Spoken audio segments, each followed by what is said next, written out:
shop sales ရဲ့ဒုတိယမြောက် page ပေါ့နော် monthly sales ဟာလေအဲ့ဒါလေးတောင်းမယ်ပေါ့အဲ့တော့သူကဒုတိယမြောက် page မှာဆိုလို့ရှိရင်ဘာတွေလဲဆိုတော့ monthly sales အတွက်ကိုဒီမှာဘာတွေထုတ်ပြထားလဲဆိုလို့ရှိရင် overview မှာပေါ့နော် KPI ထုတ်ပြထားတဲ့ဟာရှိရ total sales ရဲ့ quantity ရဲ့ပြီးတော့ transaction ရဲ့အဲ့ဒီဟာကိုမှ monthly ဖြစ်တဲ့အတွက်ကြောင့်အမှားတို့မှာ data level ကဘာလဲဆိုလို့ရှိရင် monthly ဒီပဲပါတာပေါ့နော် yearly ဆိုမျိုးမပါဘူး yearly မပါတာဖြစ်တဲ့အတွက်ကြောင့်မို့လို့သူ့ရဲ့ဒီ KPI ဒီ total sales မှာပေါ့နော် previous month နဲ့သူနှိုင်းချိန်ပြီးတော့ဘယ်လောက် percentage တက်လာလဲဘယ်လောက်ကျသွားလဲဆိုတဲ့ဟာကိုဒီ KPI ထဲမှာဒီဘက်ခြမ်းမှာပြထားတာတစ်ခုရဲ့ပြီးတော့နောက်ထပ်တစ်ခုကကျတော့ဒီ sales ပိုင်း product category ကိုမှပေါ့နော် previous sales နဲ့လက်ရှိ latest sales ပေါ့လေအဲ့ဒီကို compare လုပ်ပြီးတော့သူက product level လိုက်ပြထားတာရှိရဲ့ဘာချက်ကိုသုံးထားရပေါ့နော်ပြီးတော့နောက်ထပ်တစ်ခါကျတော့ဗာလဲဆိုလို့ရှိရင် daily sales မှာဆိုလို့ရှိရင်အမားတို့ကထားပါတော့ဂျွန်ကိုနှိပ်ထားရဲဆိုလို့ရှိရင်ပေါ့နော်ဂျွန်ဆိုရင်30ရက်နေ့တိရှိရဲအဲ့တော့1 2 3 4 5 6 7ပုံစံမျိုးနဲ့အဲ့လိုမျိုးမတော်ဘဲနဲ့သူကဗာလဲဆိုတော့ week ပေါ့နော်ဥပမာတစ်လမှာဆိုလို့ရှိရင်4ပဲရှိရဲ daily ကတော့ daily ပြထားတာပဲဒါပေမဲ့ဒါဆိုလို့ရှိရင်တစ်ပတ်စာဒါဆိုရင်တစ်ပတ်စာပေါ့နော်အဲ့လိုပုံစံမျိုးနဲ့ level လိုက် daily level အလိုက်ပြထားတယ်ပြီးတော့နောက်ထပ်တစ်ခုကကျတော့သူကဒီမှာ metric နဲ့ယူပြထားတာက detail သိချင်လို့ပေါ့နော် product တွေရဲ့ detail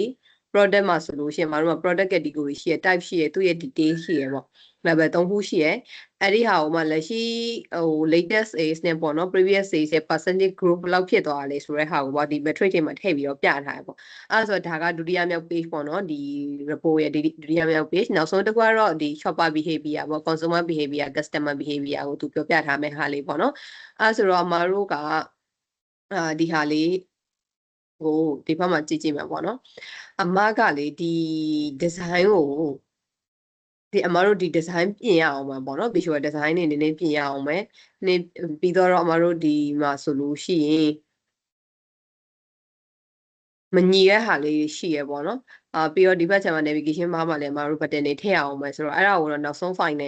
page ပြီးတဲ့အချိန်ကြာလို့ရှိရင်တော့တစ်ခုလုပ်ပြမယ်ပေါ့နော်အဲ့ဆိုလို့ရှိရင်အခု monthly sales အတွက်ကိုမှသွားလိုက်မယ် KPI ကိုပြဖို့အတွက်ကအမတို့မှာရှိပြီးသား data အဲ့မှာအမ KPI cap ကိုယူလိုက်ပြီးတော့ပြရင်လေးရတယ်လို့ဒီ new cap နဲ့ယူပြီးတော့ဒီအမလိုမျိုးပေါ့နော် visual မတူတဲ့ပုံစံမျိုးနဲ့ပြရင်လေးရတယ်target ထားပြီးတော့ဒါမဲ့အမကဒီတပုံစံဒီဝေးဒီပုံစံအတိုင်းပဲတောလိုက်မယ်ပေါ့နော်အဲ့ဆို total sales ကိုလိုချင်တယ်ဆိုလို့ရှိရင်ပုံမှန်အတိုင်းပဲအမတို့ KPI ဒီမှာ total sales ကိုထည့်လိုက်မယ်ပြီးတော့ပြီဆိုလို့ရှိရင်နောက်ထပ်တစ်ခါကျတော့သူဒီ previous month နဲ့ဘယ်လောက်ထိ previous month နဲ့ပေါ့နော် difference ဘယ်လောက်ရှိရလဲဆိုတော့ PN 6% အမတို့တွက်ထားတာရှိရဲဒီမှာ31% ရှိရဲဆိုတော့ဒီမှာဆိုရင်ပေါ့နော်အမက setting လေးနည်းနည်းညှိလိုက်မယ် category level မယူပြီးတော့ call out value မှာဆိုရင်25လောက်ထားလိုက်မယ်25လောက်ထားလိုက်ပြီးတော့ title ထည့်မယ်ပေါ့နော် title ကကြတော့ဗာလဲဆိုလို့ရှိရင် total sales ပေါ့total sales ဆိုပြီးတော့ဒီမှာထည့်လိုက်မယ်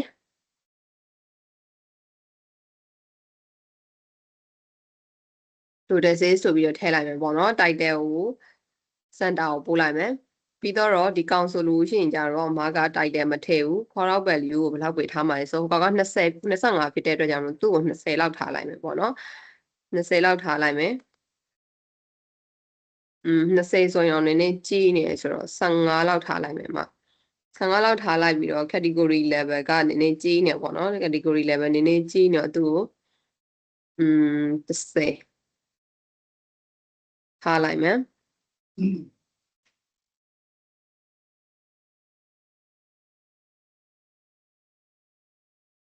โอเคပြီးတော့ဒီမှာလည်းဗာလဲဆိုလို့ရှိရင်အမကနည်းနည်း format လေးပြောင်းချင်တယ်ပေါ့နော် PN6 format ရှိရဲ့ဟာလေး PN6 format ပြောင်းချင်တယ်ဆိုတာကဘာကိုပြောချင်တာလဲဆိုလို့ရှိရင်ဒီမှာအမတို့ကဒီဟိုပါပေါ့နော်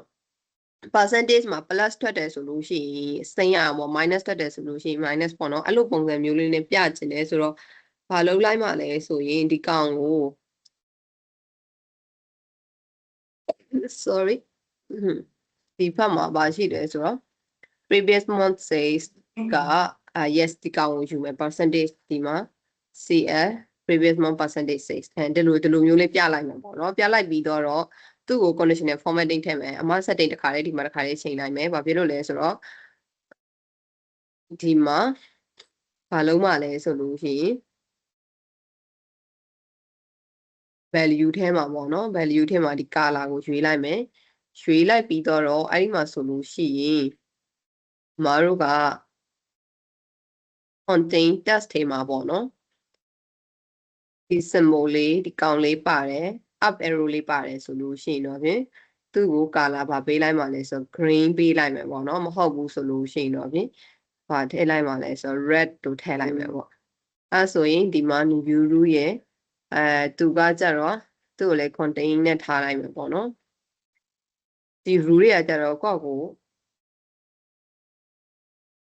formula မှာရေးခဲ့တဲ့ပုံစံအတိုင်းစစ်လို့ရတယ်ပေါ့နော်အမားကကြတော့ဒါနဲ့အလွယ်စစ်လိုက်မယ်ပြီးသွားပြီဆိုလို့ရှိရင်ဒီမှာ okay ဆိုတော့အခုဘာဖြစ်သွားပြီလဲဆိုတော့အတက်ဘက်ကိုသွားတယ်ပေါ့နော်အတက်ဘက်ကိုသွားတယ်ဆိုတော့ပြီးတော့ဒီ KPI နှစ်ခုကိုအမားဘာလုပ်လိုက်မှလဲဆိုလို့ရှိရင် group ဖွဲ့မယ်ပေါ့နော်နေရာကိုက navigation အတွက်ကိုဒီနားလေးကိုနည်းနည်းရှင်းထားမယ်ကောင်းရင်ပြီးတော့ပြီဆိုလို့ရှိရင်ဒါရဲ့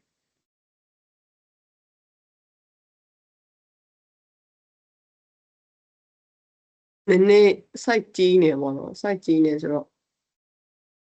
15မဟုတ်ဘူး10လောက်ဆိုရင်ရော10လောက်ဆိုရင်ကျတော့ရင်းသေးသွားပြီအဲ့တော့ဒီ CSS ကိုကြတော့ level ကိုဘာလို့တက်လိုက်မှာလဲဆိုတော့ previous month ပေါ့နော် previous month နဲ့ percentage ဘယ်လောက်ကောနေရလဲဆိုတဲ့ဟာကိုဒီမှာပြထားတာပေါ့ previous month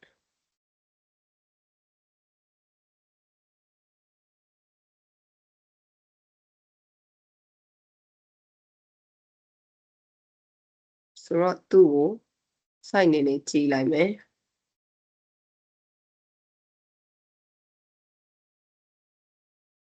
okay အဲ့ဒါပြီးတော့ဒီနှစ်ခုအမှဘာလုပ်လိုက်မှာလဲဆို group ဖွဲ့လိုက်မယ်ပေါ့နော်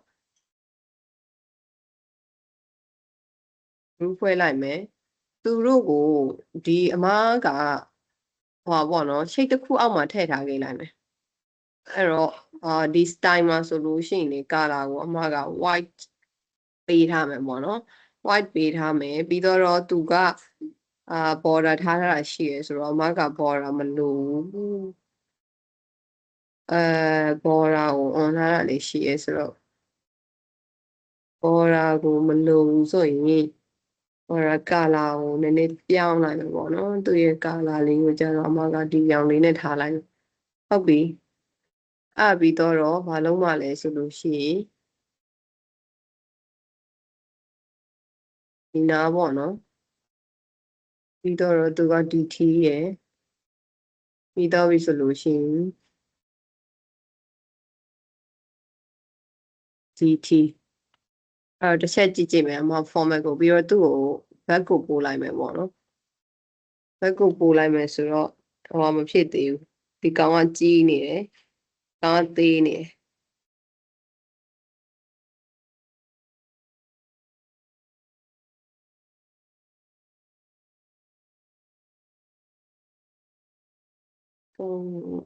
โอเคပြီးတော့အမမခေါင်းစဉ်တိုက်တယ်ရေးဖို့အတွက်နေရာလေးနည်းနည်းလိုသေးပေါ့နော်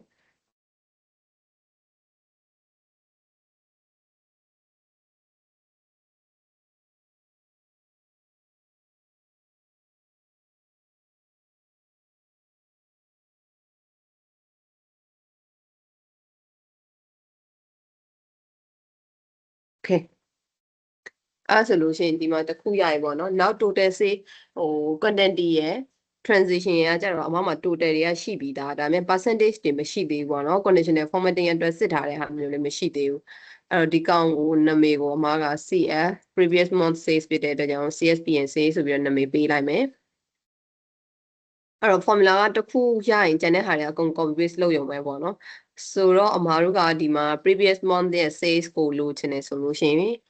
ဘာလုပ်ထားလဲဆိုတော့ total sales နဲ့ previous month ကိုလိုချင်ဒီ formula နဲ့ပေါ့နော် day at formula နဲ့ -1 interval ခံပြီးတော့သူကကြတော့ဗာလဲဆိုလို့ရှိရင် month ကိုယူလိုက်တယ်ပေါ့ဒီနေရာမှာ year ဆိုလို့ရှိရင်တော့ year ဖြစ်မယ်ပေါ့နော်ဆိုတော့ဒီ formula ကိုပဲအမ copy ယူလိုက်မယ် copy ယူလိုက်ပြီးတော့ measure နှစ်ခုရေးမယ်ပေါ့နော်တစ်ခုကကြတော့ quantity အတွက်နောက်တစ်ခုကကြတော့ဘာအတွက်လဲဆိုလို့ချင်း transition အတွက်ဒီနေရာမှာဒီ previous အတွက် QTY ကိုဒီ date နဲ့မရေးပေးနဲ့ပေါ့နော် previous month ဆိုပြီးတော့အမတို့ formula ကိုတိုက်ရိုက်ခေါ်ပြီးတော့သုံးရင်လည်းဖြစ်တယ်အဲ့တော့ QTY ဒါကပြီးတော့နောက်ထပ်တစ်ခုကကြတော့ဘာဖြစ်မှာလဲဆိုလို့ရှိရင် new measure total transition အတွက်ပေါ့နော် previous month ရဲ့ transition ကို TRS လို့ပေးလိုက်မယ် transition ဆိုပြီးတော့ဒီလိုမျိုးလေးပေးလိုက်မယ်အဲ့ပြီးတော့အမမှာ KPI ကတ်တွေလာထည့်မယ်ပေါ့နော်သူ့ကို date ကိုပေါ်လေးနည်းနည်းပေးထားလိုက်မယ်ပေးထားလိုက်ပြီးတော့သူတို့နှစ်ခုကို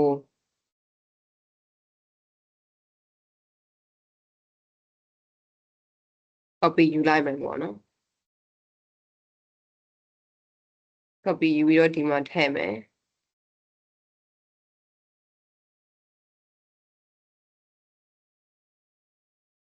copy ယူပြီးတော့ဒီမှာလာထည့်မယ် site ကအရင်ကြည့်တော့မှလည်းစိုးတယ်အဲ့တော့အောက်လေးကိုနည်းနည်းချလိုက်မယ်ဒီကောင်ကိုလည်းအောက်ကိုနည်းနည်းချလိုက်မယ်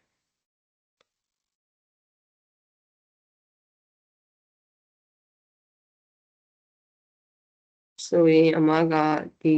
သုံးခုကိုပေါ့နော်မြည်အောင်လို့ခဏလေး format ထဲမှာအမတို့ align လေးနည်းနည်းချိန်လိုက်မယ်ပေါ့နော်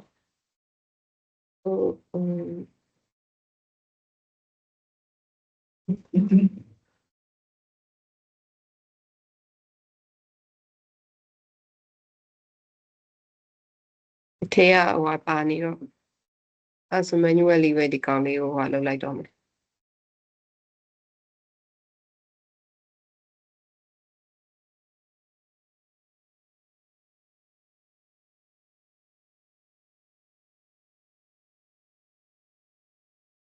ပြီးတော့အမကဒီ KPI ကတ်ကို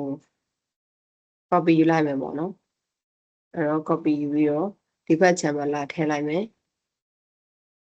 oh sorry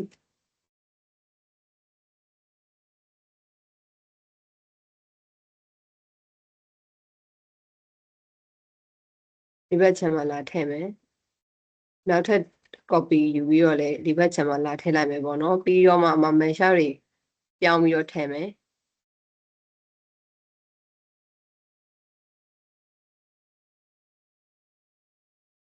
ဒီမှာပဲလာထည့်လိုက်မယ် okay အဲ့ပြီးတော့ဒီမှာကျတော့ total sales မဟုတ်တော့ဘဲနဲ့ဘာဖြစ်မှာလဲဆိုရင်သူကကျတော့ total quantity ကိုထည့်လိုက်မယ်ပြီးတော့ခေါင်းစဉ်ကအမကဒီဘက်မှာ total order QTY ဆိုပြီးတော့ထည့်လိုက်မယ်ပေါ့နော်ပြီးတော့ပြီဆိုလို့ရှိရင်ဒီကောင်အတွက်ကကျတော့ဗာထည့်မှာလဲဆိုရင် previous month ရဲ့ QTY ကိုထည့်မယ်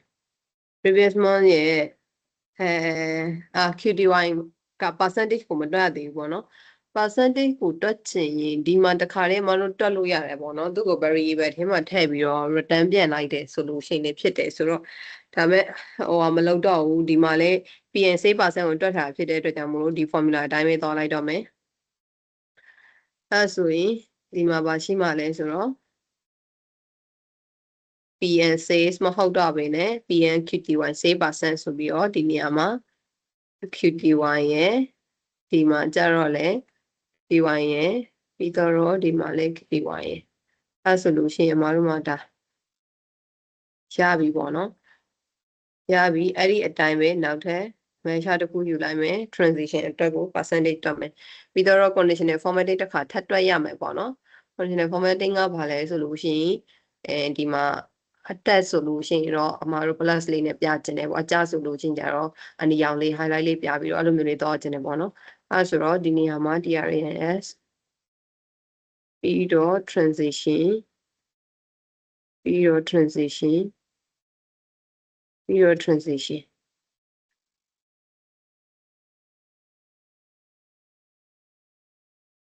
okay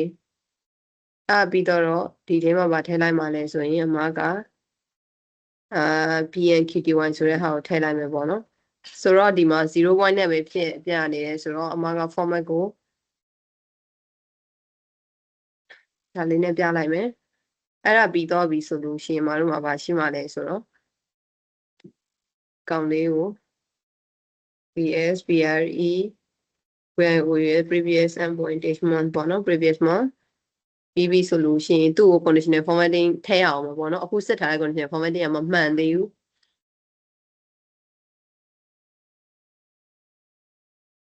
ပြီးတော့ဒီမှာပါရှိမှလဲဆိုရင်နောက်ထပ် CF PM says အတွက်ပေါ့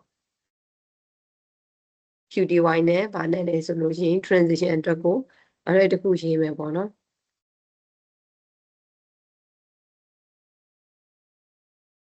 အဲ့တော့ PM QTY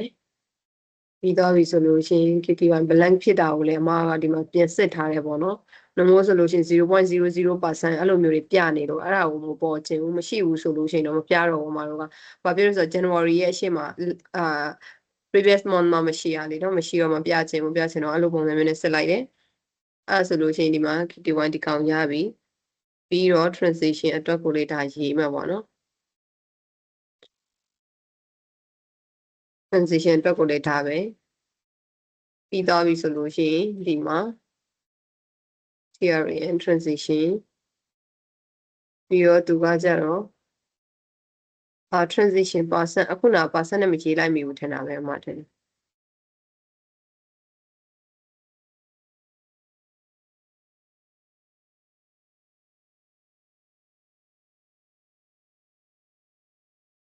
percent နဲ့ပဲစစ်စစ်ဒီဟာနဲ့ပဲစစ်စစ်ခေါင်းတော့မှန်ပါတယ်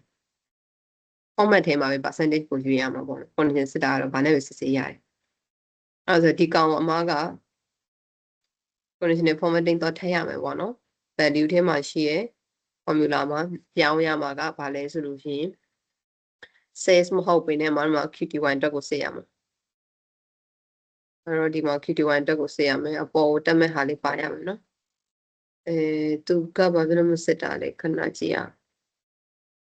QTY contain ဟုတ်ပြီအဲ့တော့ပြန်ပြီးတော့မတို့ဒီမှာ trace လိုက်ကြည့်ရအောင် conditional formatting เนาะဒီကောင်ကိုယူရမှာpercentage စစ်ထားတဲ့ဟာကနှစ်ခုဖြစ်နေလို့ 51%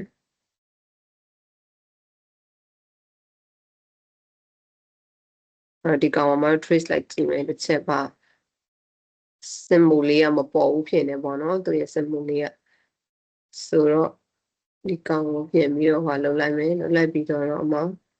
condition လေးမှာပြင်တော့မယ် rule ရေးမှာဖြစ်တဲ့အတွက်ကြောင့်မို့လို့ဒီမှာ rule ကိုရွေးလိုက်မယ်ပြီးတော့ပြီဆိုလို့ရှိရင် CF PN quantity PN quantity မှာဆိုလို့ရှိရင် contain အခုနက arrow လေးကိုပြန်ခေါ်မယ်ပေါ့နော် down up arrow သာပါမယ်ဆိုလို့ရှိရင်တော့ဖြင့်သူ့ကို color ကပါပေးမှလဲဆိုရင် green ပေးမယ်ပေါ့မဟုတ်ဘူးဆိုလို့ရှိရင်တော့ဖြင့်ဒီကောင် copy ယူလိုက်မယ်မဟုတ်ဘူးဆိုလို့ရှိရင် minus ဆိုတဲ့အတွက်ကြောင့်မို့လို့ဒီအောင်ပေးမှာပေါ့နော်အဲ့ဒါဆိုရင်ဒီမှာဘာဖြစ်သွားပြီလဲဆိုတော့နေရာဟွာအကြောင်းများလားခဏကြည့်လိုက်အောင်ဒီဘောက်ကတ်တယ်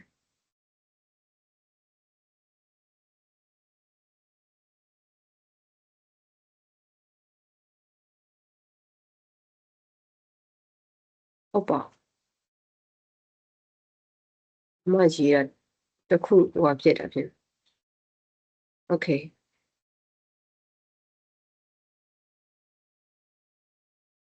အဲ့တော့ခါ PNQTY မှာဆိုရင်ဘာနဲ့စစ်ထားရလဲဆိုတော့ total QTY ထဲကနေသူ့ကိုနှုတ်တယ်ဟုတ်ပါပြီအဲ့ဆိုရင်မကတ်ထဲကတ်တကက်ယူပြီးတော့ထည့်ကြည့်မယ်ပေါ့နော်အခုရဲ့ conditional formatting ကဒီထဲမှာထွက်လာမထွက်ဘူးလားပေါ့နော်ထွက်ပါတယ်ဒီကောင်ဟိုမယူထားမိလို့ဟုတ်တာပေါ့ဒီကောင် format နဲ့မယူထားမိလို့အဲ့ဆိုရင်မတို့မှန်သွားပြီပေါ့နော် VS ERE VIOS previous amputation month ပြီးတော့ပြီဆိုရင်ဒီကောင်မလိုတော့ဘူးပေါ့နော်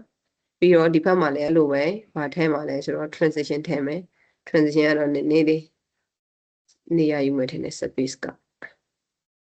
title မှာ transition ဆိုပြီးတော့ပြောင်းမယ် total transition DRA SCC DR CTR transition ရတာပဲပြီးတော့ဒီကောင်နေရာဘာပြောင်းသွားလဲဆိုတော့ sales မဟုတ် quantity မဟုတ် transition ဖြစ်မယ်ပေါ့နော် transition ဖြစ်မယ်ဆိုတော့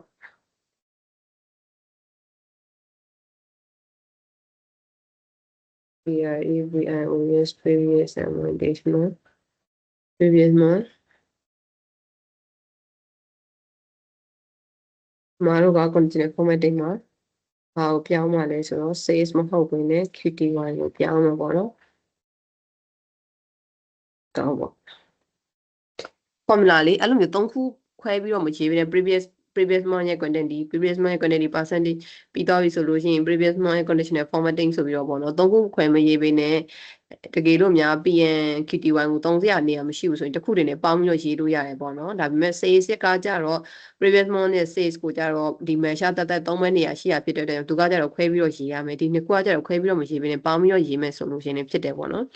အဲ့ဒါဆိုရင်မတို့ကဒီမှာ KPI 3ခုထားလာပြီဆိုတော့ daily sales ကိုထုတ်ချင်တာ daily sales ကိုထုတ်ချင်တာဆိုတော့အမားတို့မှာ daily အတွက်ကိုထုတ်ထားတာကဘာရှိလဲဆိုတော့ဒီမှာ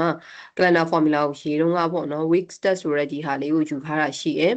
weekly အလိုက်ထုတ်ချင်တာဖြစ်တဲ့အတွက်ကြောင့်မလို့အဲ့ဒါလေးရဲ့ total sales နဲ့အမားတို့ကဒီမှာထုတ်မှာပေါ့နော်သူ့ကို cluster နဲ့ထုတ်မှာ cluster နဲ့ထုတ်မှာဆိုတော့ဒီမှာ column chart တစ်ခုယူလိုက်တယ်ယူလိုက်ပြီးသွားပြီဆိုလို့ရှိရင် total sales နဲ့ထုတ်မှာဖြစ်တဲ့အတွက်ကြောင့်မို့လို့အမားတို့ပုံမှန်အတိုင်းပဲဒီမှာဗာရေးလိုက်မှာလဲဆိုရင်သူ့ရဲ့ size ကတအားကြီးနေတာတစ်ချက်ကြည့်လိုက်အောင်မနော် canvas ထဲမှာပုံမှန် size ပါပဲအဲဆိုရင်ဒီထဲမှာဘာကိုထည့်မှာလဲဆိုတော့ total sales ကိုထည့်မယ်ပေါ့နော် total sales ကိုထည့်ပြီးသွားပြီဆိုလို့ရှိရင် calendar table ထဲမှာရှိရဲ့ဘာကိုယူမှာလဲဆိုတော့week stat ဆိုတဲ့ဟာကိုယူမယ်အဲ့တော့ week stat ကိုယူလိုက်တယ်ဆိုလို့ရှိရင်ဒီမှာသူ့ရဲ့ format ပုံစံဖြစ်နေတဲ့ဟာလေးကိုပြောပြမယ်နော်ဒီမှာအမာတို့ကtest data type ဖြစ်နေတာဖြစ်တဲ့အတွက်ကြောင့်2023လဆိုလို့ရှိရင်မေလပဲ2ရက်နေ့ဆိုပြီးတော့ပေါ့နော်အဲ့လိုမျိုးပါတယ်အဲ့ဒီဟာကိုအမာတို့ကဒီမှာ week stack ဆိုတဲ့ဒီလေးကိုဘာလုပ်လိုက်မှလဲဆိုလို့ရှိရင် test မဟုတ်ဘဲနဲ့ date format ပြောင်းရမယ် date format ဖြစ်မှရမယ်ပေါ့နော်အဲ့ပြီးသွားပြီဆိုလို့ရှိရင်ဒီပုံစံကကြတော့အမားတို့ကတခါတလေမှာဘယ်လိုရှိလဲဆိုတော့ date format ဖြစ်နေရဲ့ဒါနဲ့ပေါ့နော်အခုနာလိုမျိုးဖြစ်နေတယ်ဆိုလို့ရှိရင်အမားတို့က XAC ကိုတော်လိုက်သူ့မှာ type ထဲမှာပေါ့လေ continuous မဟုတ်ဘဲနဲ့ categorical data လိုမျိုးဖြစ်နေတယ်ဆိုလို့ရှိရင်အခုနာက format ပုံစံမျိုးဖြစ်တယ်ပေါ့နော်အဲ့ဒီဟာကိုဒီဘက်ကျမှလာပြောင်းလို့ရတယ်အဲ့လိုပြောင်းဖို့အတွက်ကကြတော့ data type ဒီ test ဖြစ်နေလို့မရဘူး date format ဖြစ်နေမှာဒီ type ထဲမှာအမားတို့ရွေးလို့ရမှာပေါ့နော် continuous လား categorical လားဆိုပြီးတော့ရွေးလို့ရမှာဆိုတော့ဒီမှာလည်းအဲ့လိုပဲအမားဗာထည့်ကျင်တာလဲဆိုလို့ရှိရင်average line လေးထည့်ခြင်းနဲ့ပေါ့နော် daily မှာမှဘေးရက်တွေကတော့ဖြင့် average sales အောက်ကိုရောက်နေပြီးတော့ဘေးရက်တွေကတော့ above daily sales ဖြစ်နေတယ်ပေါ့နော် below average sales ရဲ့ပြီးတော့ရဲဆိုပြီးတော့ဒီမှာ above ရဲ့ဆိုပြီးတော့ခွဲချင်တာဖြစ်တဲ့အတွက်ကျွန်တော်သူ့ကို line ကိုဒီ line လေးထည့်ပေးလိုက်မယ်ပြီးတော့ front ထဲမှာထည့်ပေးလိုက်မယ်ပေါ့နော် data level တက်မယ် average sales ဘယ်လောက်ရှိလဲဆိုပြီးတော့ဒီထဲမှာ style ထဲမှာဘာကိုရွေးမှလဲဆိုလို့ရှိရင် bold ကိုရွေးလိုက်မယ် color ကိုကြတော့ဒီရောင်လေး brown လေးဒါလေးရွေးလိုက်မယ်ပေါ့နော်သူ့ကိုကြတော့ဘာလို့ထားလိုက်မှလဲဆိုလို့ရှိရင် maximum က0နဲ့ထားလိုက်မယ်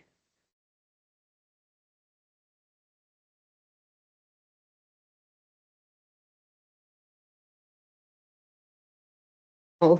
0ကိုပြောင်းမယ်2ကိုထည့်နေမယ်โอเคရပြီအဲ့တော့ဒီထဲမှာလည်းအမားတို့ကဘာလုံးအောင်မှလဲဆိုတော့ဘလို့below average ရယ် above average ရယ်ကိုအရောင်နှစ်ခုခွဲမယ်ပေါ့နော်အရှက် overview page မှာမတို့ခွဲခဲ့တယ်လို့ပဲ color တစ်စိမ့်ပဲပေးမှာဖြစ်တဲ့အတွက်ကြောင့်မလို့ခုနအဲ့ဒီအရှက် color ကုတ်အတိုင်းပဲထားမှာအဲ့တော့ခေါင်းလေးကိုဗာနဲ့ထားဗာတက်လိုက်မှလဲဆိုလို့ရှိရင်အမားတို့က daily sales ဖြစ်တဲ့အတွက်ကြောင့်မို့လို့သူ့ကိုဒီမှာ sales by day လို့ရေးနေရတယ်မဟုတ်ဝင်နဲ့ daily sales လို့sales ဆိုပြီးတော့ဒီလိုရေးနေရတယ်ပေါ့နော်အဲ့တော့ဒါလေးရေးလိုက်မယ်ရေးလိုက်ပြီးသွားပြီဆိုရင်ဒီမှာကြည့်ဒါဆိုရင် average sales တက်ကိုဒီနေ့ကမေလဘယ်နှစ်ရက်နေ့လဲဆို10ရက်နေ့ကပို့နေဒါပေမဲ့ဒီအနောက်ပိုင်းရက်တွေကကြတော့ဘာဖြစ်နေလဲဆိုလို့ရှိရင်နင်းနေပေါ့နော်ဒီဟာလေးကို sorting စီပြီးတော့ပြကျင်နေဆိုလို့ရှိရင် sort လုပ်ပြီးတော့ပြလို့ရတယ်ဒါပေမဲ့ညီမတို့ကကြတော့ဒီ day တွေကမြင်ညာဖြစ်နေမယ်ပေါ့နော်ဒီအတိုင်းကိုမှ highlight လုပ်ပြီးတော့ပြမယ် below average sales ဆိုလို့ရှိရင်တော့ color တစ်ခု above average sales ဆိုလို့ရှိရင်ကြတော့ color တစ်ခုဆိုပြီးတော့အဲ့လိုမျိုးလေးထားမယ်မှာအဲ့ဆိုရင်ဒီမှာဒီကောင်ကိုလည်းအမားက visual ဒီဒုတိယ page ကိုပေါ့နော်နောက်ဆုံးလေးလုပ်ပြတဲ့အချိန်ကြာလို့ရှိရင်ဒုတိယ page ကိုလည်းမလုပ်ပြတော့တာဖြစ်တဲ့အတွက်ကြောင့်မလို့ဒီအရှိက overview တစ် page ကိုပဲအမားတို့ဒီ design ကိုပေါ့နော်ဘယ်လိုပြင်မလဲဆိုတာလေးကိုအမားလုပ်ပြမယ်အဲ့ဒီအတိုင်းပဲဒုတိယ page တွေကိုလည်းအကုန်လုံးလို့ရတယ်ပေါ့နော်အခုတော့ဒီမှာပဲ default အနေနဲ့ဒီမှာပဲလုပ်ပြထားခဲ့လိုက်တော့မယ်ပြီးတော့ဒီ color ကို white လို့ပေးလိုက်ပြီးတော့အမားကသူ့ကိုဘယ်ထဲမှာထည့်ပေးလိုက်မှာလဲဆိုရင် back ကိုပို့လိုက်မယ်ပေါ့နော် back ကိုပို့လိုက်ပြီးတော့ okay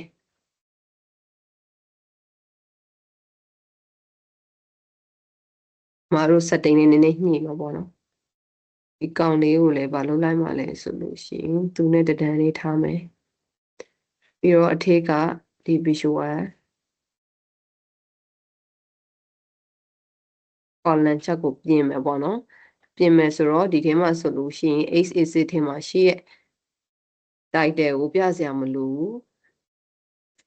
y axis ထဲမှာရှိရဲ့ဘာကိုပြစရာမလိုဘူးလဲဆိုလို့ရှိရင်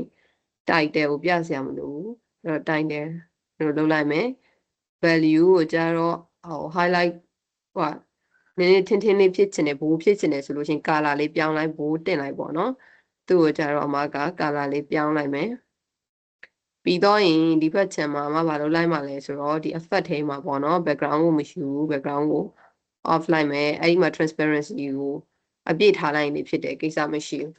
အဲ့ဆိုရင်အခု formula တစ်ခုရေးရမယ်အဲ့ဒါကဘာလဲဆိုတော့အမတို့မနေ့ကဒီ average ကို compare လုပ်ဖို့အတွက်ပေါ့နော် product level လိုက်ဒီဘက်မနေ့ကတော့ဖြစ်တယ်ဟိုတနေ့ကပေါ့လေ product level လိုက်ဒီမှာဟိုလောက်ထားတာရှိရယ် product level လိုက် below average sales ရယ် above average ရယ် color မတူဘူးဒီမှာလည်းအဲ့လိုပဲ monthly အလိုက်ကိုမှပြထားတဲ့ဟာလေးရှိရယ်ပေါ့နော်အဲ့ဒီတော့ပုံစံတွေအတိုင်းပဲတော့ဖို့အတွက်လေဒီမှာ formula လာရေးရမယ်ဒါပေမဲ့မတူတာဒုက္ခဘယ်လိုမျိုးလဲဆိုလို့ရှိရင်ဟိုဘက်ခြမ်းမှာကျတော့ each category အလိုက်ကိုသူကစစ်ထားပြီးတော့ monthly အလိုက်ကိုစစ်ဒါကကျတော့ daily အလိုက်စစ်ထားမှာအဲ့လိုဆိုတဲ့အတွက်ကြောင့်မလို့အမတို့ရေးမဲ့ဟာလေးကဘယ်လိုရှိမှာလဲဆိုလို့ရှိရင် dash မှာပေါ့နော်ဒီ formula ပဲဘယ်မှာပါလဲ average sales monthly အတွက်ကိုရေးတဲ့အချိန်မှာကျတော့အမတို့က total sales ကိုသူ့ရဲ့ဒီ row monthly row ကောင်းရှိတဲ့လောက်နဲ့စားလိုက်တယ်ပေါ့နော် row ကောင်းရှိတဲ့လောက်နဲ့စားလိုက်တယ်ဒီမှာကျတော့ daily အလိုက်စားမှာဖြစ်တယ်တစ်လမှာရှိရဲ့တစ်လစာကိုဥပမာဂျွန်လမှာရှိရဆိုလို့ရှိရင်ဂျွန်တရက်နေ့က average sales အောက်ကိုရောက်နေလားပေါ့ဂျွန်တစ်လရဲ့ total average sales အဲ့ဒီဟာကိုမှပေါ့နော်ဟို daily below average sales အောက်ကိုရောက်နေတဲ့ရက်ကဘယ်ရက်တွေလဲabove sales ဖြစ်နေတဲ့ဟာဘယ်ရက်တွေလဲဆိုတဲ့ဟာကို monthly မှာမှ daily အလိုက်ပြန်တွက်တဲ့ level ပေါ့နော်အဲဆိုတော့အဲ့ဒီအတွက်ကိုရေးရမှာဖြစ်တဲ့အတွက်ကြောင့်မလို့မတို့က formula လေးတစ်ခုဒီမှာလာရေးမယ်နာမည်ကိုဘာလို့ပေးလိုက်မှာလဲဆိုလို့ရှိရင် daily average sales လို့နာမည်ပေးလိုက်မယ်ပေါ့နော် daily average sales လို့နာမည်ပေးလိုက်မယ်ပြီးတော့ပြီဆိုလို့ရှိရင်မတို့ကဒီမှာဘာလာမှာလဲဆိုတော့အခု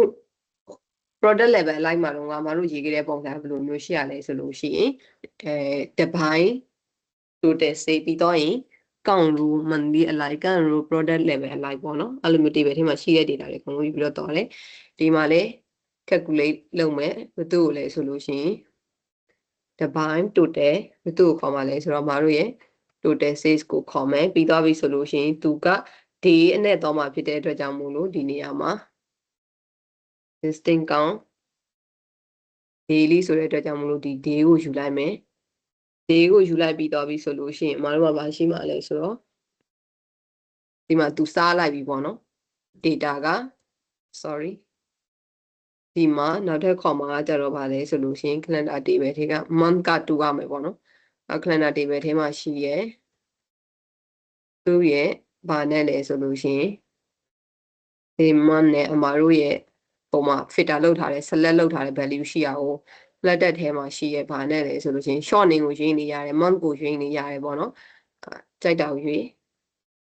ပြီးတော့ပြီဆိုလို့ရှိရင်အမားတို့ကဘာလုပ်မှလဲဆိုတော့ calendar table ထဲမှာရှိရဲ့ data အကုန်လုံးကိုယူမှာဖြစ်တဲ့အတွက်ကြောင့်မလို့ all calendar လုပ်ပေးလိုက်တယ်ဒါဆိုရင်ကောင်းရပြီပေါ့နော် daily average တွေရပြီ daily average တွေရပြီဆိုလို့ရှိရင်ဒီမှာ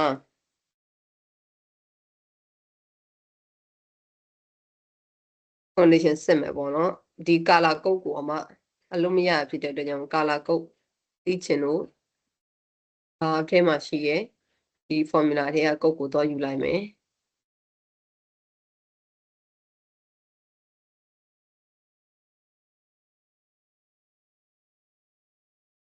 sorry ဒီကောင်စောကြီးလို့မရသေးဘူးအမားတို့မှာဘာလို့ဆရာရှိသေးလဲဆိုလို့ရှိရင်ဒီ average sales ကပေါ့နော် total sales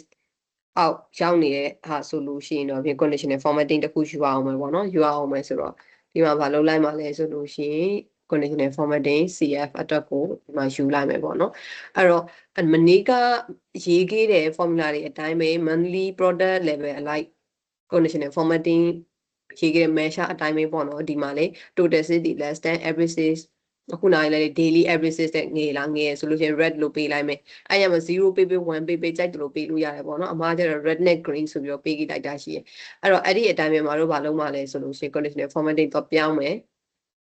column color ကိုပြောင်းမယ်ပေါ့နော် column color ကိုပြောင်းမယ် CL average daily sales not gradient rule CL average daily sales ရဲ့အဲ့ဒီမှာဆိုလို့ရှိရင် red လို့ပါတယ်ဆိုရင်တော့ဖြင့်အခုနာက color အမယူထားတဲ့အရောင်ကဒီရောင်ကကြတော့ red မဟုတ်ဘူးဒီကကြတော့ green ဖြစ်မယ်ပေါ့နော် green ရဲ့ okay ဒီမှာဆိုရင်ဒီမှာတို့ above say ဒီအပေါ် color တစ်မျိုးဖြစ်သွားပြီပေါ့နော်အဲ့တော့ below say အတွက်ကိုကြတော့ဒီတွေက color လေးကိုမှယူလိုက်မယ်တကယ်တော့နှုတ်ပတ်ထဲမှာပေါ့နော်ဒီဟာလေးကိုမှတ်ထားခဲ့တဲ့တာအမမမှတ်ထားခဲ့ရတာဖြစ်တဲ့အတွက်ကြောင့်မလို့တော့ပြီးတော့ယူနေရတယ် things ကပုံစံတစ်ခုတွေပဲတော့မယ်ဆိုလို့ရှိရင်အဲ့ဒီ color thing ကိုဒီ project တောက်လျှောက်မှာပေါ့နော်မှတ်ထားခဲ့လိုက်တာအကောင်းဆုံးပဲအဲ့ဒါဆိုပို့ပြီးတော့မြန်တာပေါ့အဲ့တော့အခုကနောက်တစ်ခုအတွက်ဆိုလို့ရှိရင်မတို့ conditional formatting color လေးကိုတော့လိုက်တယ်ပြီးတော့ဒီမှာပါရှိမှလဲဆိုလို့ရှိရင်ယူရူတစ်ခုယူလိုက်တယ်သူက red တာဖြစ်တယ်ဆိုလို့ရှိရင်တော့ပြင်ပေါ့နော်သူ့ကို color ကဒီအောင်လေးပေးမယ်မှာတော့မှာ color လေးပေးမယ်အဲ့ဆိုရင်ဒီမှာ below average sales တွေကကြတော့ဒီဟာတွေပေါ့နော် above average sales ကကြတော့ဒီမှာ daily မှာဆိုတော့တစ်ခုရပြီပြီးတော့အမတို့နောက်ထပ် visual တစ်ခုယူမယ်နောက်ထပ် visual တစ်ခုကကြတော့ previous နဲ့အခု latest month နှစ်ခုကို compare လုပ်ပြီးတော့ product level လိုက်ပြန်ထုတ်မဲ့ဟာလေ visual design ကကြတော့ဘယ်မှာလဲဆိုလို့ရှိရင်ဒီပုံစံ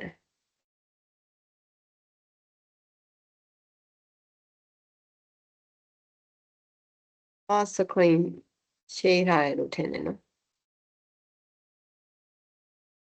ဒီကောင်လေး screen ပြန် share ပေးမယ်နော်အမ all နဲ့မ share ထားမိဘူးထင်တယ် okay ဒီဟာလေးဒုတိယမြောက်အမတို့ယူမှာကကြတော့ဒီဟာလေးပေါ့နော်ဘာချက်ကိုမှဘာနဲ့တော့မှလဲဆိုလို့ရှိရင် overlap လုပ်ပြီးတော့ design လေးပြင်မယ်ပေါ့အဲဆိုရင်ဟုတ်ပြီအခုဒီမှာ monthly sales ကိုပြန်တော့လိုက်တယ်ပြန်တော့လိုက်ပြီးတော့အမတို့ဘာချက်တစ်ခုယူမယ်ဘာချက်ယူပြီးတော့ဒီမှာဘာယူမှာလဲဆိုရင် previous sales လေးရှိပြီးသား total sales လေးရှိပြီးသားဖြစ်တဲ့အတွက်ကြောင့်မို့လို့ product level ကိုရင်တော့လိုက်မယ် product category ကိုမှယူပြီးတော့ပြီ total sales ကိုယူတယ်ပြီးတော့ previous month ရဲ့ sales ကိုယူလိုက်တယ် total sales ယူလိုက်တယ် previous month ရဲ့ sales ကိုယူရပေါ့နော်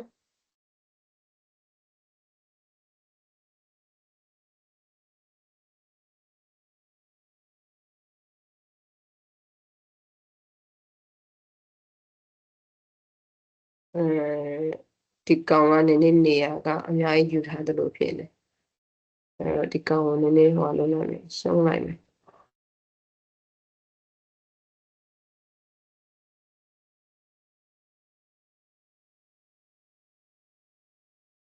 okay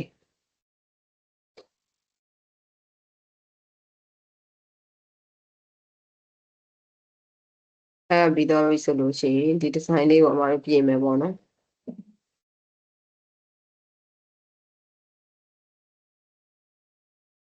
သူ့ကိုလည်းဘာပဲလဲဆိုလို့ရှိရင်ဒီလိုမျိုးပဲထားလိုက်မယ်ဒီတိုင်းပဲအမြင်ကတော့ဒီလောက်ဆိုရင်သူတို့လည်းတဒန်းလေးထားမယ်ပေါ့နော်မတို့ Okay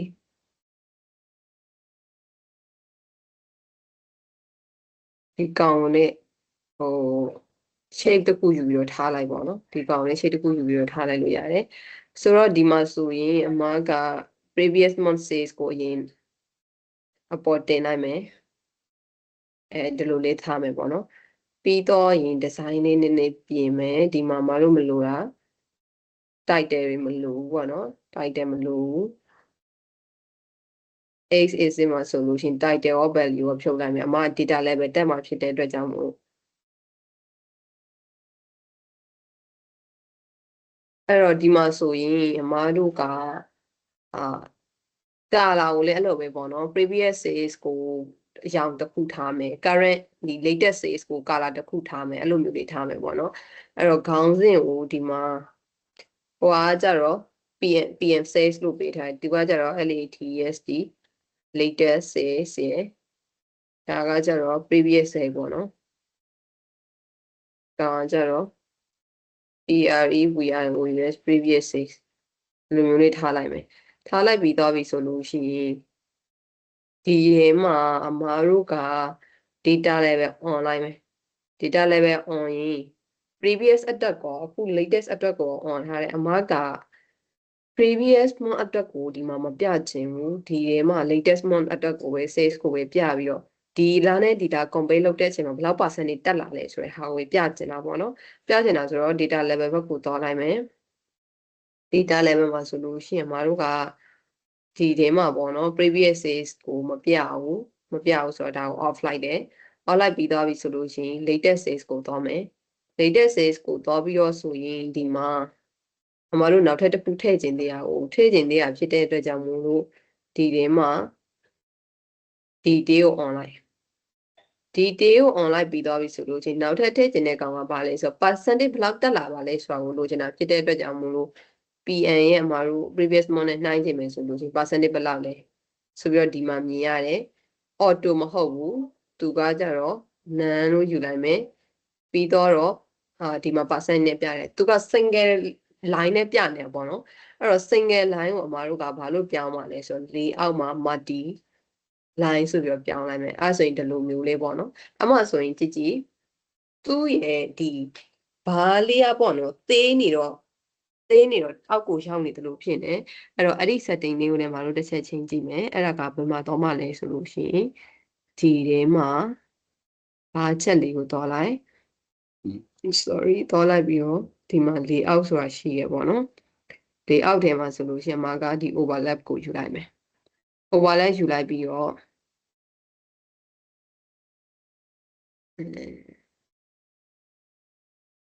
ဒီရင်ကြည်သွားပြီလားမသိ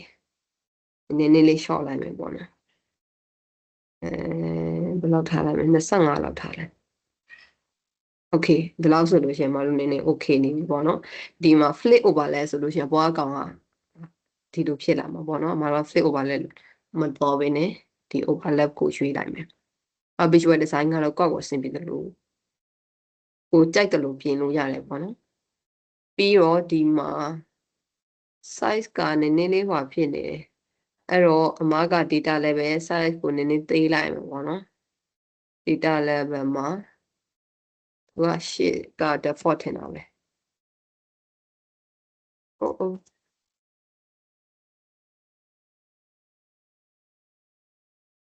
ပြီးတော့နောက်ထပ်တစ်ခုကအမတို့ကခဏလေးနော် mouse ကဟိုမဖြစ်တော့ data level ကိုတော့လိုက်ပြီးတော့ပြီဆိုလို့ရှိရင်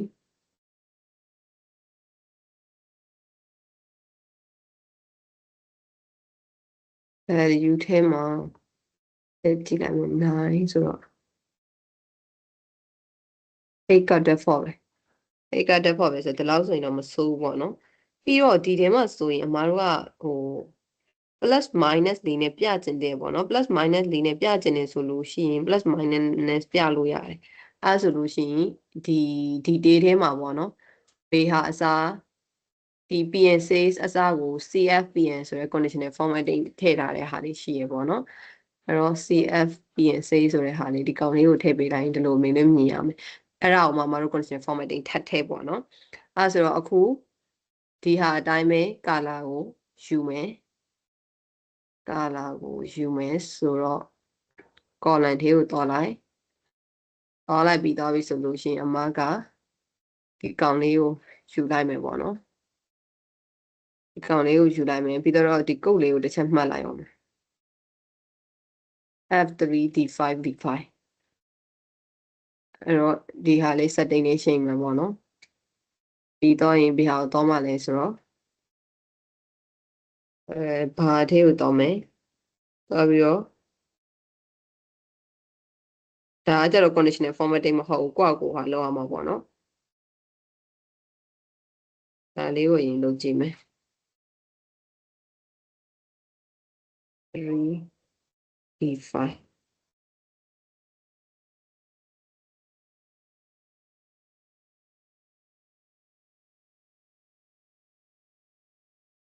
နော်D5 ဒီကောင်လေးရပြီပြီးတော့ပြီဆိုလို့ရှိရင် latest ချိန်မှာကျတော့ဘာကိုယူလိုက်မှလဲဆိုရင်အကောင်ယူလိုက်မယ် okay အဲ့ပြီးတော့အမတို့ဟို conditional formatting အကြောင်းလေးနည်းနည်းပြောင်းရမယ်ပေါ့နော် data level မှာလေ PM says ဒီ says ကိုဒီ date ထဲမှာဒီ color လေးကိုပြောင်းရမယ်ပေါ့နော်ဒီ color လေးကိုပြောင်းဖို့အတွက်က condition ထပ်ပြီးတော့စစ်လိုက် PM says ထဲမှာဆိုလို့ရှိရင်တော့ဖြင့်ယူလိုက်မယ်ပြီးတော့ CF ရဲ့ PM says ဒီတကယ်လို့များပေါ့နော်ဒီမှာတို့ကဒီမှာ green နဲ့ပါနဲ့စစ်ထားတာမဟုတ်ဘူးထင်တာပဲ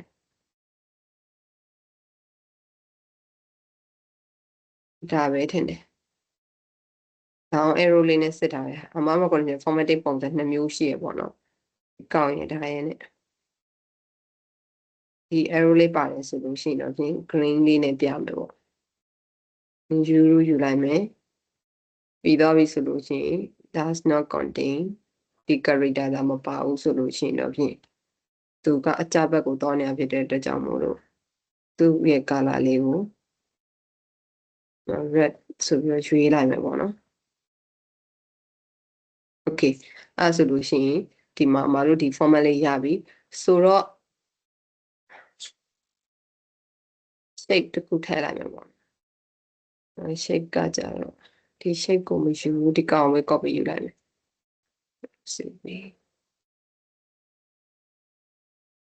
လိုက်ပြီးတော့ဒီမှာပဲထည့်မယ်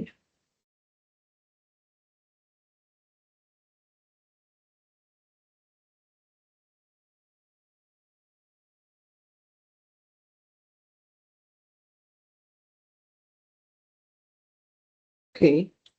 ပြီးတော့သူ့ကိုဘာကိုပို့လိုက်မှလဲဆိုတော့ back ကိုပို့မယ်သူ့ရဲ့ဒီမှာပေါ့နော်ဟိုဟာ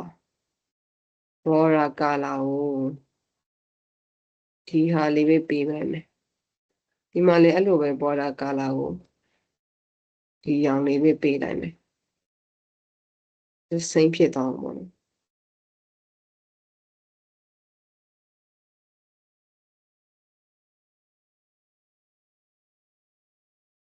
တစ်ထက်တည်းဖြစ်နေတော့အမတို့ရဲ့ border မမြင်ရဘူးဖြစ်နေ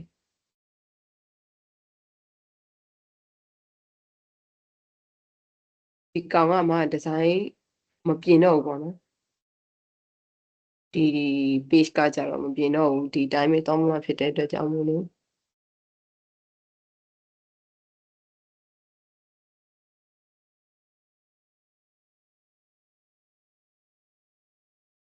အရှိက overview တစ် page ပြင်မှပြင်ပြမယ်ပေါ့နော်အဲ့တော့ okay အဲ့ဆိုလို့ရှိရင်ဒီမှာရပြီ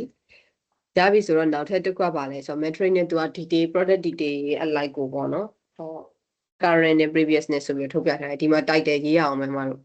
title ကဘယ်လိုရေးမှလဲဆိုရင် previous and latest sales by product category လို့ရေးနေရသလို sales by product category previous versus latest month ဆိုပြီးတော့အဲ့လိုမျိုးထည့်နေရတယ်ပေါ့နော် အဲ့တော့ဒီ title အတိုင်းဆိုလို့ရှိရင်လည်း previous and latest sales by category ဆိုပြီး sales တော့ထပ်တော့ထပ်နေ previous ဒီလိုမျိုးလေးဆိုရင်ပို့ပြီးတော့အဆင်ပြေမှာပဲ previous versus latest sales by category ဆိုတော့ဒီလိုလေးထားလိုက်မယ်ပေါ့နော်ပြီးတော့အမတို့ဒီမှာ metric တစ်ခုယူမယ်ဒီမှာလေတည်တန်း measure ရေးစရာမလိုပေါ့နော်ရှိရဟာဝေးယူတော့မှဖြစ်တဲ့အတွက်ကြောင့်မို့အဲ့တော့ဘာသုံးမှလဲဆိုလို့ရှိရင်ဒီထဲမှာ product category product type product type ကလည်းဒီမှာပဲ row ထဲမှာပဲပေါ့နော်ပြီးတော့ product detail ဘာလာမှာလဲဆိုတော့ total sales လာမယ်ပြီးသွားပြီဆိုလို့ရှိရင် previous month ရဲ့ sales လာမယ် previous month ရဲ့ sales ကိုမှပေါ့နော်အမှားတို့ကဒီထဲမှာဒီကောင်လေးနဲ့ပြချင်တယ်ဆိုလို့ရှိရင်ဖြစ်တယ်ဒီလိုမျိုးလေးပြချင်နေဖြစ်တယ်အဲဆိုတော့ဒီကောင်ကိုလည်းမပါလဲဆိုလို့ရှိရင် shape တစ်ခုယူလိုက်မယ်ပေါ့နော်shape တစ်ခုယူလိုက်မယ်ပြီးတော့ဒီကောင်ကိုback ကိုပို့လိုက်မယ်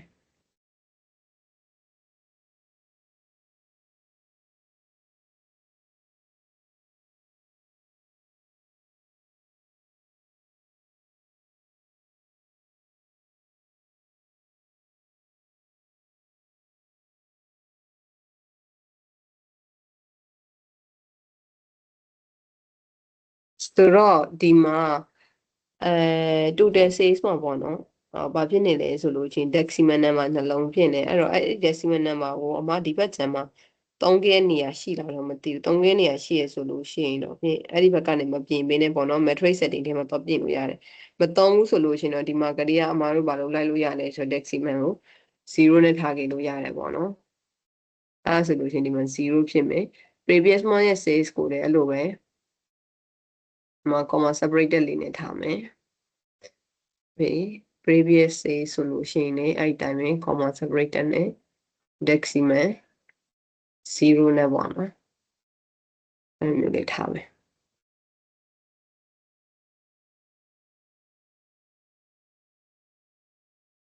okay အဲ့ဆိုလို့ရှိရင်ဒီထဲမှာမှာ conditional formatting နေနဲ့ပြင်မယ်ပေါ့နော်ဘယ်သူ့ပြင်ပါလဲဆိုလို့ရှိရင်ဒီမှာ cn sales ကိုပြင်ပါသူ့ကိုပေါ့နော် icon နဲ့ icon ကပါပြီးသားဖြစ်တဲ့အတွက်ကြောင့်မလို့ background color ပဲယူလိုက်မယ် background color ကလည်းဒီဟာမှာ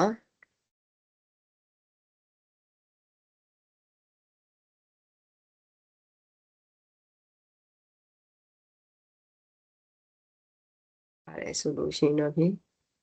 green ပေးမယ်ပေါ့နော်မတို့တခုရရင်ကျန်တဲ့ဟာတွေကုန်ရပါတယ် not is contain ဖြစ်ရမယ် is ဆိုလို့ရှိရင်ကြတော့အတိအကျ value အတိအကျသိမှရမယ်ပေါ့နော်တကယ်လို့များ does not contain ဒါမပါဘူးဆိုလို့ရှိရင်ဘာယူမှလဲဆိုတော့ဒီမှာကောင်လေးကိုရွေးလိုက်မယ် okay အဲ့ဆိုရင်background color နဲ့အမယူလိုက်တာ font color မဟုတ်ဘူးねအဲ့ကြောင့်မို့လို့ conditional formatting နည်းနည်းပြောင်းလိုက်အောင်နော်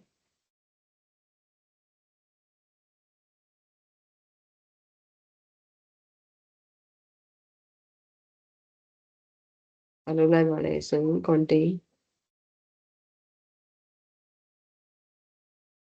ပါတယ်ဆိုလို့ရှိရင်တော့ဖြင့် green နဲ့ထားမယ်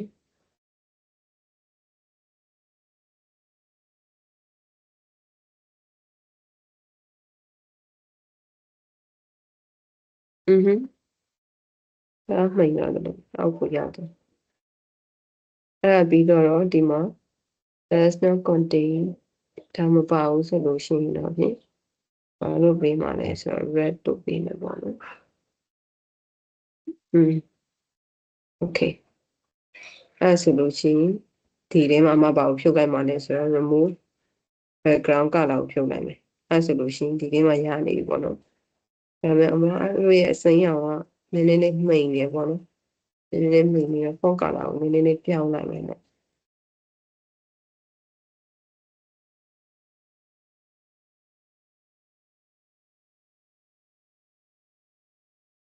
okay